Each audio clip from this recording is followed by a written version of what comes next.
Hi, welcome back to Real Auto Reports. I'm Jonathan McGrew, and today we have the real video, the detailed in-depth review of the 2013 BMW 335i, but this just isn't any 3 Series. This is the X-Drive all-wheel drive with the twin-turbo 3-liter, 300 horsepower motor, and it also has the lovely dual-tone interior. So let's take a closer look. We're going to jump behind the wheel and get on the road.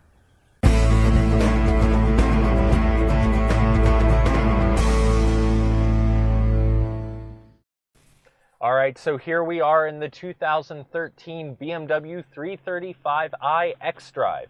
As you can see, this does have a lovely two-tone interior, and we're going to take a little more investigation because our real first impressions may have been a little one-sided because these are great cars.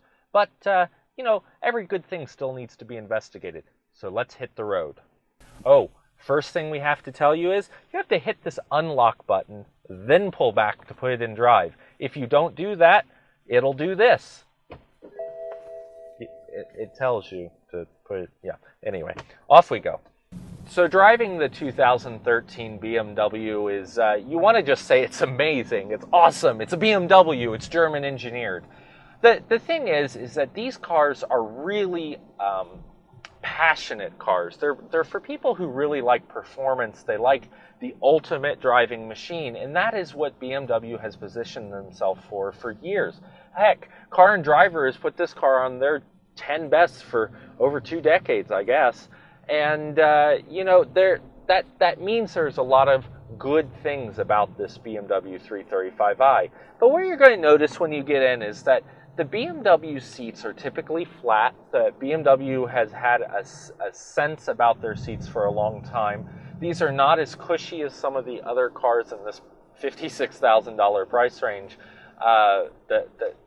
They're just not as comfortable as some of the seats that you're going to find. But they are supportive. They will keep you in the chair. They are made of beautiful leather. And it just goes back to that whole idea of why you're buying the car. This is a performance-oriented car, no matter if you buy the 320, the 328, or this 335 at the top of the line. So keep that in mind when you're taking a look at these cars. The driving position is also going to be very driver-centric. You're very much sitting in a flat, legs out kind of sense. The steering wheel is right where you would expect it to be. You can drive it 9 and 3 if you're in the race car driver kind of mode, or you can drive up here in the 10 and 2 where they've got these lovely grips for you. Now, the thing about that is that this car is going to bring you a lot of good road holding feel. The steering is very good on the center feel. It has good variable weighting.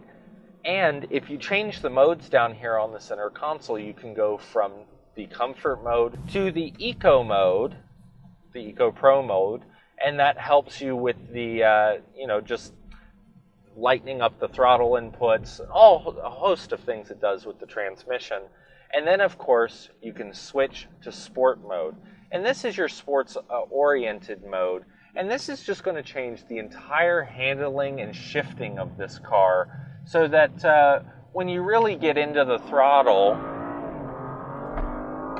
like that, the car and the suspension, and you'll notice it's not upshifting after I did that, it's keeping you right in the gear you want for the maximum amount of power and performance.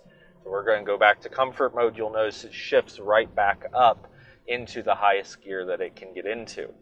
This car will get you 20 miles per gallon in town and 30 out on the freeway, which is incredible for 300 horsepower and a 0 to 60 time of 4.8 seconds in the automatic. Now, what is slightly ironic about the way that cars have gone and the way that car designs have gone is that the manual transmission is not rated at that 4.8 0 to 60 second time. It is actually rated at 5.1. And that is kind of interesting because that really just goes to show how fast the automatic can shift, the difference in weight now in automatics and manuals. It used to be that automatics weighed a lot more and slowed the car down. And they also couldn't shift as quickly and didn't have as many gears. Not true anymore. It's quite remarkable, really. Now we have to say that the ride in this car, it's going to be on the stiffer side, even in comfort mode. However, it's not uncomfortable. It's a nice flat riding car. It soaks up and dampens the bumps well, but it's not going to be a cushy ride. I think these cars ride a lot more aggressively and a lot stiffer than their Lexus competition. So again, this is a driver's car. It's always been a driver's brand, and we don't think that's going to surprise BMW enthusiasts much. The gauge cluster is standard BMW. It looks great. It's got a nice information system down here that's digital and full color. Of course, just like in the 6 Series we tested last year, it's got the digital miles per gallon gauge that changes when you put it into full Eco Pro mode. And it's got the lovely BMW electronic system with the dial and the controls. Takes a little bit of getting used to, but it actually allows you to have everything at one right-handed fingertip. You can always keep one hand on the wheel and make sure that if you need to put 2 hands on the wheel, you can do so at any time. Of course, we always recommend here at Real Auto Reports you try to keep both hands on the wheel as much as possible, even if we don't follow our own recommendations when we're doing these videos half the time. But we also have to point out that this car has the premium cold weather package. That is a really neat package. In the back seat, you're going to have rear heated seats along with the front heated seats here in the driver and passenger area. You're also going to have a heated steering wheel, and let me tell you, this steering wheel gets nice and toasty. So you could even throw the gloves in the passenger seat once your car gets warmed up and the steering wheel's nice and warm. Some other things that are really cool, you know, BMW has a real keen eye for technology and for design. This car has the heads-up display just like the 650 we tested did, and we like that. It makes it so easy to see how fast you're going and to keep this 300 horsepower car, you know, reined in when you're driving every day. The other thing that is nice about this car is the exterior. This 3 Series body design, the 2013s are beautiful. They have a lovely pitch to that front nose. I think they actually look nicer than the last generation. I was a fan of the generation before that, actually more than the last generation. So this car is another one that where I see it from the side profile or the front 3/4 view, I really just think they have captured the essence of art on wheels. Now, we've got to talk about price, and BMWs have never been cheap in the United States. They've always been an import vehicle, but they really are a luxury vehicle these days, and this 3 Series is not huge. It is a neat car, it has good room, but it is not a big car. And when you consider that this car at $56,000 is tested, is really smaller quite a bit than, say, a Nissan Maxima with similar amounts of power and features, that can be hard for people who are looking for a value proposition. BMWs aren't about value. They're about looks, they're about feeling, they're about passion. And if you're going to step into one, you have to be prepared to pay the price. In the 320, which is the 4-cylinder with 180 horsepower, you can get into that car at a 2-wheel drive mode for $32,000. Still, really, that's a good chunk of change for a car of its size and its performance. If you're going to step up to the X-Drive all-wheel drive version of the 320, you're going to be at $34,000. The 328.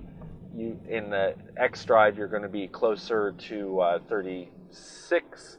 And if you're going to step into this car at a base price at the X-Drive, so your 335i with the 300 horsepower and the all-wheel drive starts at $45,000. That is more than the loaded Nissan Maxima. Of course, it's only 2-wheel drive, but there are other cars that have similar performance to this that don't carry quite the hefty price tag. So that's just something about the BMW brand, and they have built a quality product with maintenance included when you buy a new one, and people pay it. And this is one of the most popular vehicles that BMW sells and has been for a long time running. All right, so there's one other feature we have to show you. When I stop here, oh, yep, car turned off. This vehicle has the auto start and stop feature to help you save the emissions out the tailpipe and the MPG around town. So you're going to notice, and it takes a little bit of getting used to because it's not as smooth as we would really like to see it become. It's smooth, it's noticeable. And when in the US, we are not used to driving cars with start-stop technology. So this car really kind of gives you a startle when you come up to a stop sign and you're waiting for somebody, and then oh, there it goes again. It turns off and goes to ready mode on the gauge. So that's something that you have to get used to. Now the thing is that it does start up very quickly. As soon as your foot starts to lift off the brake, starts the car right back up. So that's the real video of the 2013 BMW 335i xDrive. Just to recap, this car is about $56,000 as tested. If you want to get into one at the base price, you're going to be talking about $45,000. And then the 328 and the 320 are going to be lower than that. So you're going to be $32,000, $34,000 for the xDrive and the 320, and you can see how it goes up from there.